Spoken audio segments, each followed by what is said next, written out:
Hi friend, Shri Swami Samarth. मी सीमा आणि स्वागत आहे तुमचं माझ्या यूट्यूब चॅनलमध्ये. तर आठवडाभर ऑफिसला जायची गडबड सकाळी खूप असते आपल्याला आणि त्यासाठी आपण भाज्यांचं नियोजन आधीच करून ठेवायचं आणि त्यामुळे आपण रोज लवकर स्वयंपाक करू शकणार आहे. तर बघूया मी कसं करते आठवड्याचं नियोजन हे बघा. तर आमच्या इथं सोमवारी आठवड्याचा बाजार भरतो. तर या बाजारातूनच मी सर्व भाज्या या घेऊन येते आणि व्यवस्थितरित्या ह्या कट करून मी फ्रीजमध्ये ठेवते. तर चला पाहूया. आजचा हा ब्लॉग सोमवारचा आहे आणि बाजारमध्ये मी दुपारीच ऑफिसच्या लंच ब्रेकमध्ये जाऊन आली आणि सर्व भाज्या मी शेतकऱ्यांकडनं घेऊन येते बरं का. व्यापाऱ्यांकडनं घेत नाही. शेतकऱ्यांकडं ताज्या भाज्या असतात आणि बरोबर मी त्यांच्याकडनंच भाज्या सर्व कलेक्ट करते. आणि आता हा फ्लॉवर पण मध्ये खूप आळ्या असतात, पण तरी पण मी तो चांगला बघून घेतला आहे आणि असा कट करून प्लॅस्टिकच्या कंटेनर्समध्ये मी सगळ्या भाज्या अशा भरून ठेवते. आपल्याकडे जर टाईम मॅनेजमेंट असेल ना, तर सगळ्या गोष्टी आपण व्यवस्थित करू शकतो. सोमवारी संध्याकाळी जेवण झाल्यानंतर लगेचच मी हे कंटेनरमध्ये भाज्या सगळ्या भरायला घेतल्या. तुम्हाला ज्या ज्या आवडीच्या भाज्या आहेत त्या सर्व घेऊन यायच्या.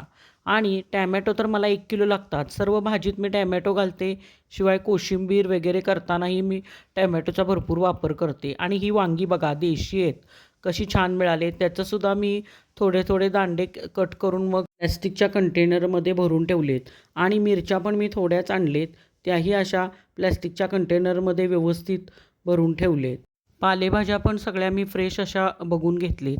आता हा चाकवत पण मी व्यवस्थित नीट करून पाणी असल्यामुळे जरा पसरून ठेवला कागदावर आणि नंतर आता हा प्लॅस्टिकच्या कंटेनरमध्ये भरून ठेवले.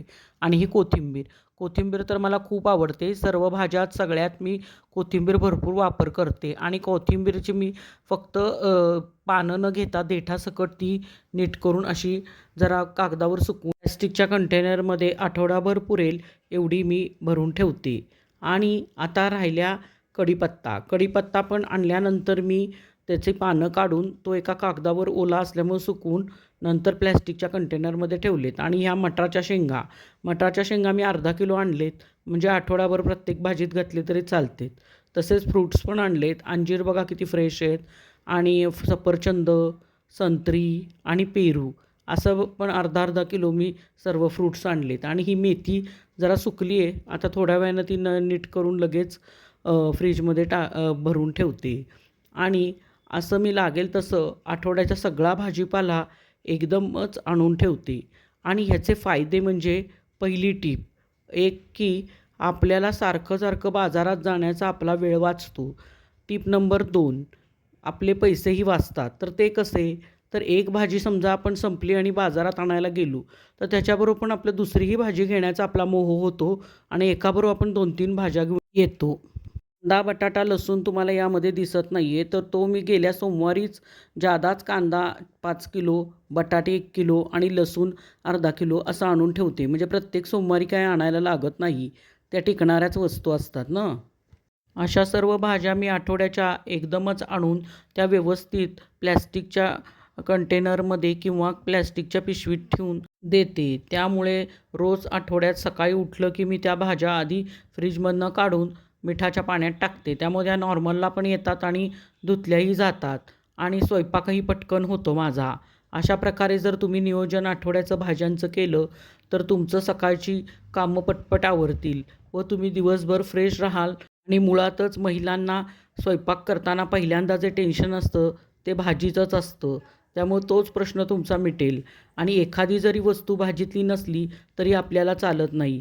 आलं पण मी एकदमच पावशरभर आणून फ्रीजमध्ये ठेवलं आहे. त्यामुळे या बाजारात काही मी आलं आणलं नाही. अशा प्रकारे सर्व भाज्या मी व्यवस्थितरित्या पॅक करून त्या फ्रीजमध्ये ठेवते. या सोमवारी ज्या भाज्या घेतलेत त्या पुढच्या सोमवारी मी घेत नाही, दुसऱ्या भाज्या घेते. उदाहरणार्थ कांद्याची पात गेल्या सोमवारी आणली होती त्यामुळे या सोमवारी आणली नाही. पालक गेल्या सोमवारी आणला होता, या सोमवारी चाकवत आणला. आणि आहे पालेभाज्या आधी करून घ्यायच्या म्हणजे खराब होत नाहीत फ्रीजमध्ये. आणि सॅलड तर काय आहेच. आता गाजर हलवा खाऊन कंटाळा आणला आहे त्यामुळे कोशिंबिरीसाठी थोडीच गाजर घेऊन आली. काकडी पण मला खूपच लागते कोशिंबीर किंवा नुसती खाण्यासाठी, त्यामुळे अर्धा किलो आणतेच मी. एकदा तुम्ही काम करायला घेतलं आणि जर इंटरेस्ट असेल आणि ते काम तुम्ही आनंदानं केलं तर तुमची इच्छासुद्धा काम करण्याची अजून वाढेल आणि तुम्ही सगळं छान काम बॅलन्स करू शकाल. वाटला हा वीकली मॅनेजमेंटचा प्लॅन आवडला असेल तर लाईक करा, शेअर करा आणि सबस्क्राईब करा.